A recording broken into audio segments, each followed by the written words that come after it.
everybody, welcome back to my channel, and the second in, well, I have no idea how many I'm going to do of these, but the second of my movie review videos. As per the title page, music and anything else I'm throwing into the start or finish this video, today, or this afternoon I should say, definitely 4 o'clock, I shall be reviewing a film which has since become something of a cult classic. Didn't do particularly well at the cinema when it was released back in 1987, but I think a lot of films in the 70s, 80s and early mid-90s, they seem to do a lot better for the most part when they're released on home media, whether it be VHS, DVD, or the version I've watched on Blu-ray. Other films have done the same. Even the Blues Brothers film, which came out in 1980, apparently didn't do particularly well at the cinema, or didn't I think they covered production costs, and that was it. It didn't make loads of money actually in the box office.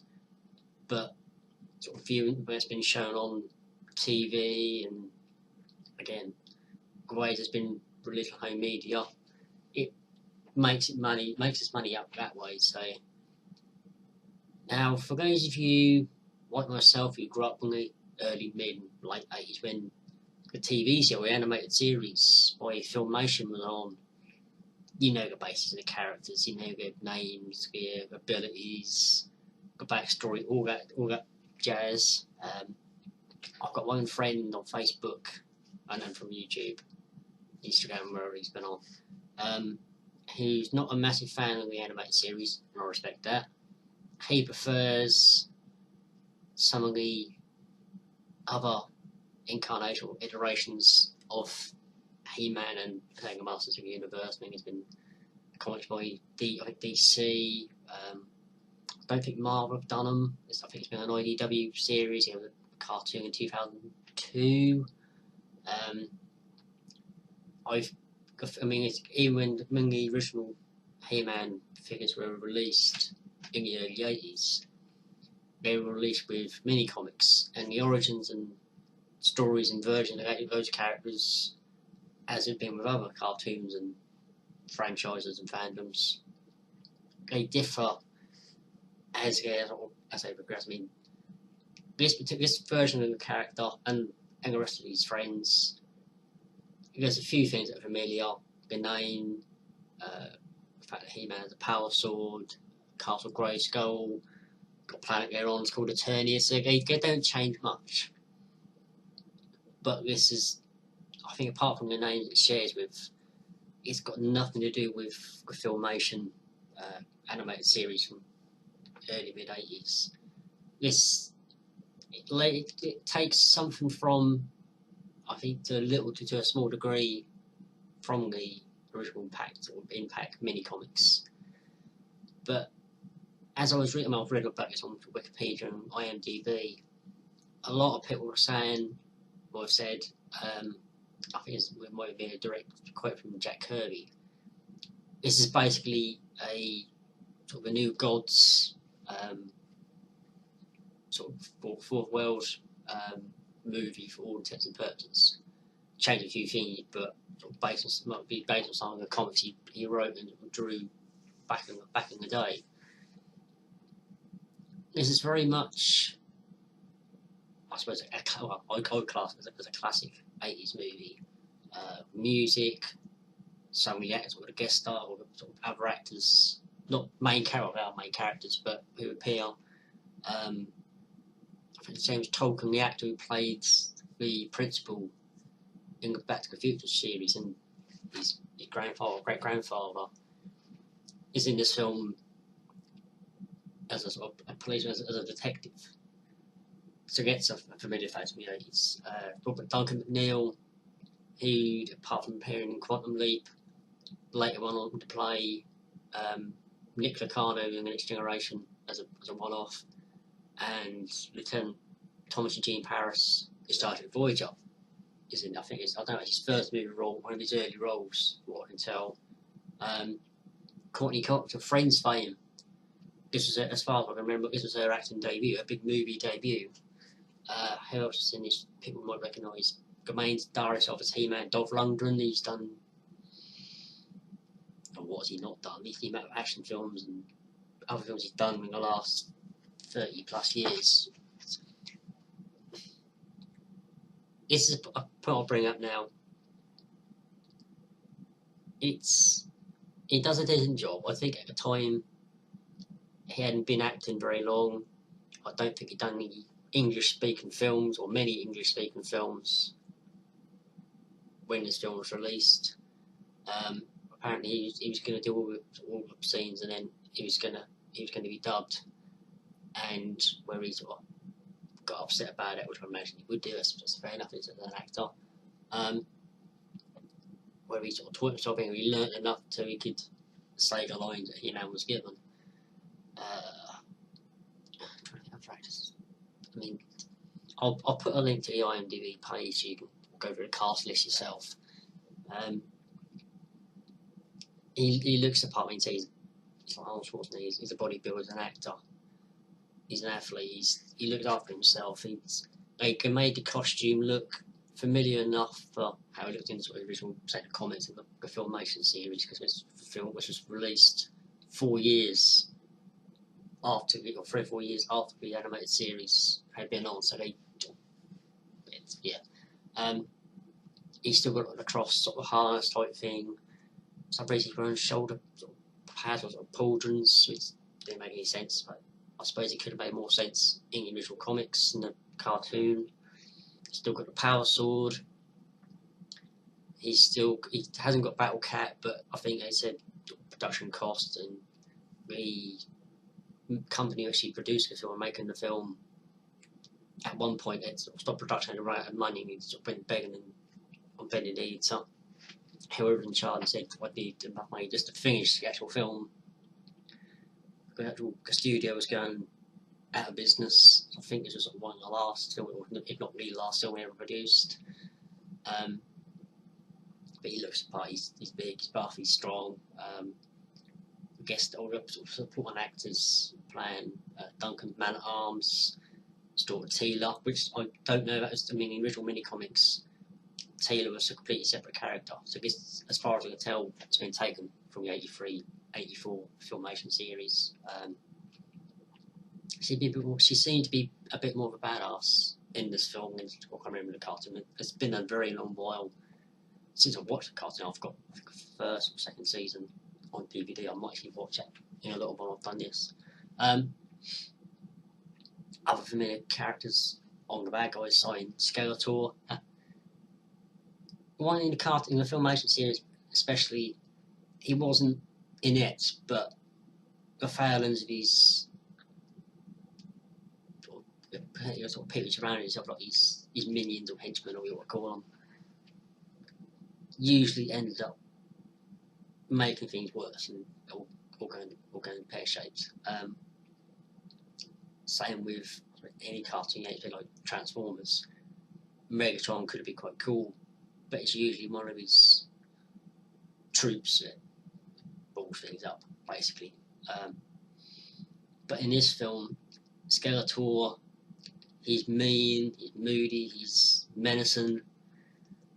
He's a proper Skeletor. He looks like the makeup he gave him, they changed up the colour of the sort of outfit from a dark sort of metallic purple stuff into black, or sort of a real sort of dark blue.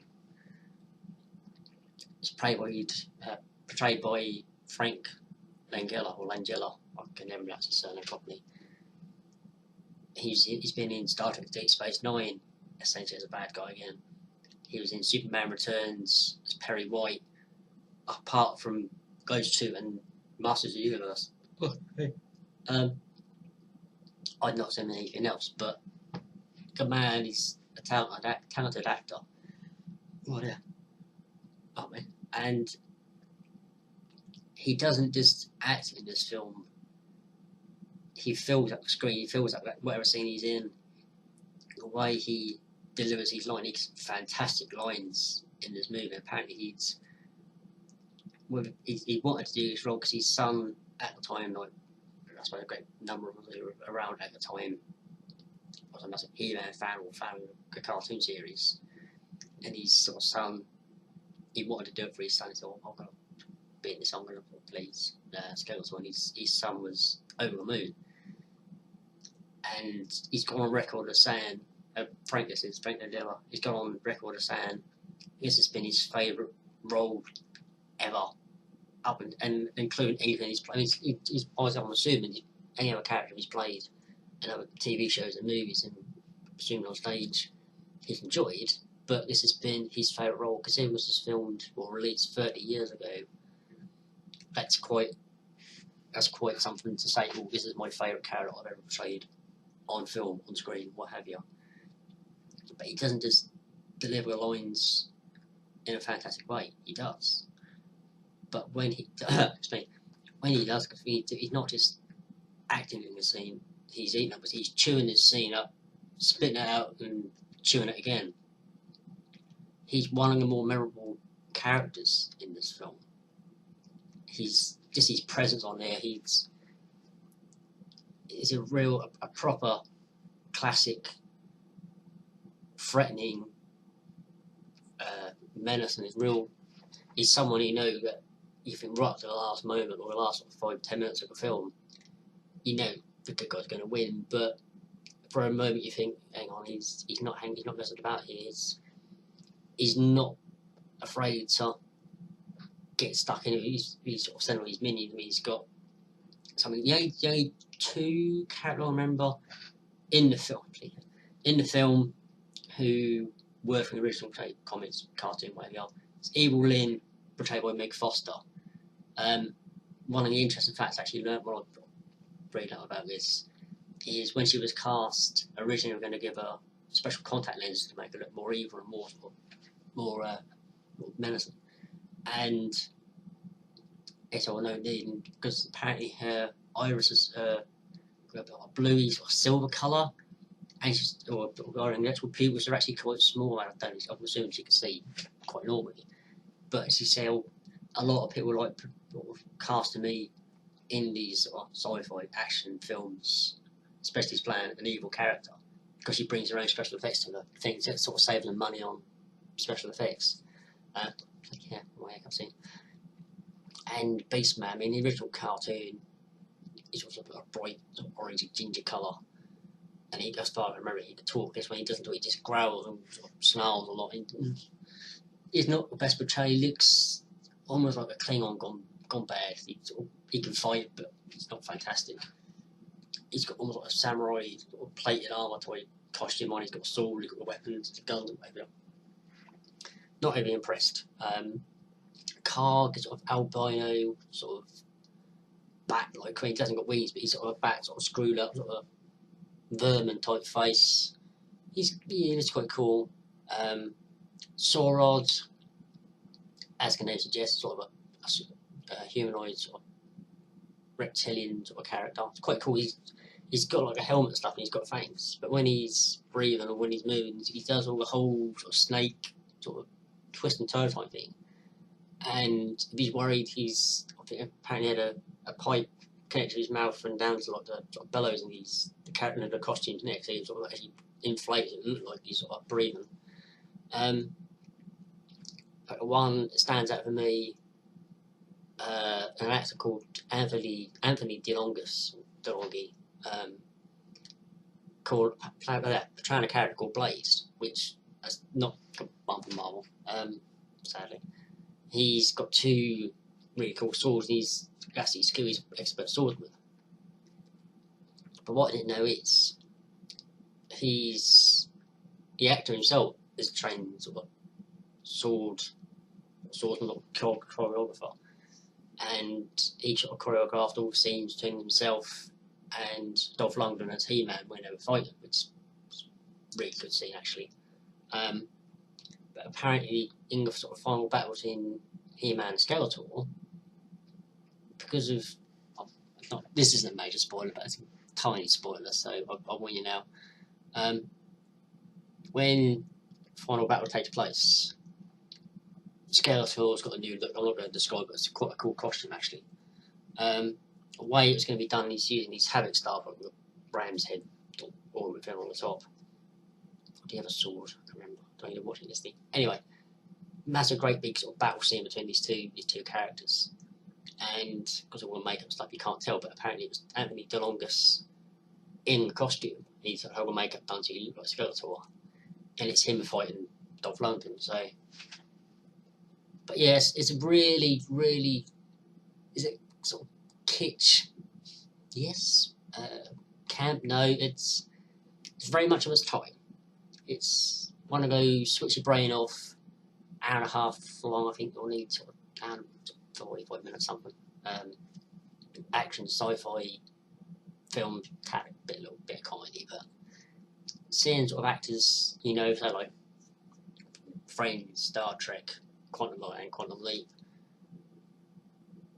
and familiar characters or faces from like Back to the Future trilogy, one of my favourite trilogies, in different roles in a different type of film, with very much a fish out of water, which always works well in sci-fi and action / comedy. It's worth watching. If you've not seen it before, you've only seen bits on TV, you've seen it on VHS, DVD, what have you, however you've seen it, you've seen clips and pictures. I mean, I'll put the poster or the DVD or the Blu-ray cover at the front. That's another one. I'll have a picture up at the end of this, at the end of the video. I can definitely recommend it.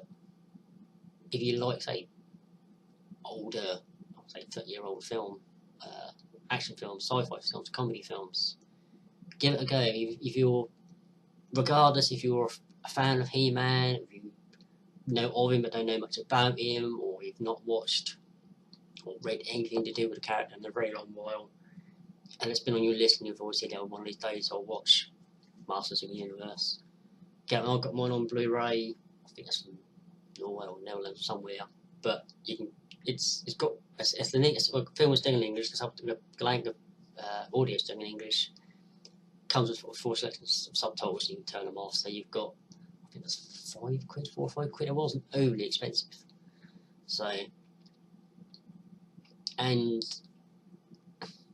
there's an after credit scene, or mid credits, no, end credit scene. Sorry. And you'll definitely want to watch. It's set up something which sadly never happened, but apparently there's another version or a new film or reboot in the works, apparently due out next year. I think it's the year after. I don't know. I don't know anything about it. You want to look it up? Feel free. So, thank you very much. I keep doing this, don't I? Thank you very much for watching.